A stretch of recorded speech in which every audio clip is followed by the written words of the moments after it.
Yeah, look, I mean, Jake Tapper and these people are going to argue that they were conned, they were misled by the President and the White House. It is laughable.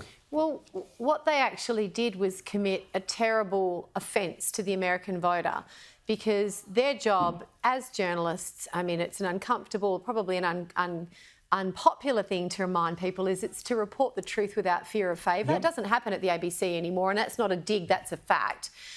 To report the truth without fear or favour, and particularly leading up to an election, and particularly when you're talking about the capacity of him to lead, the capacity of him to do his job, drive a car, for example, and particularly also in the context of the lies that were told about Trump's cognitive decline in his first term, which was an absolute lie manufactured by the political left. So I don't think any of these people should be working in their roles anymore. They have broken trust with the American public, and that is their only job.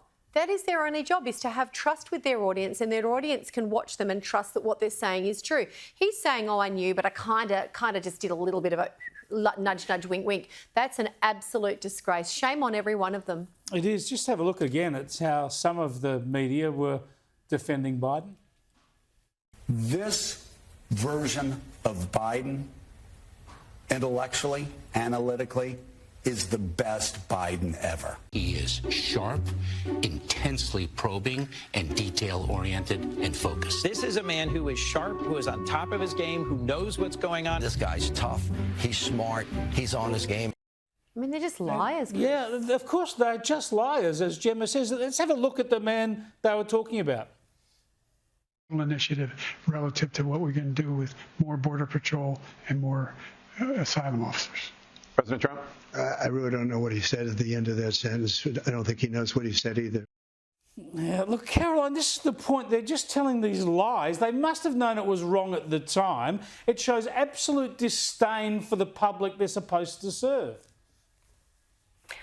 Oh, absolutely. And look, there's a very good reason why the media, and particularly reporting media, there's meant to be that independence and that impartiality, and it's exactly that. And it's funny, you go through those snippets, and those talking points are just rolling off the tongue, aren't they? It's really it was very smooth, but it was just so obvious to anyone who was watching.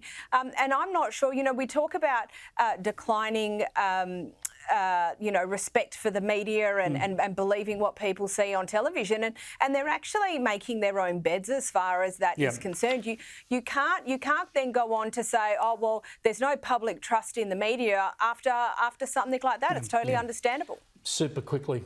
Will anything change? I don't know. I think with the encroachment of some non-traditional media outlets that are consistently breaking news and consistently demonstrating that they are trustworthy and filling that gap possibly. You never know. Thanks for joining us.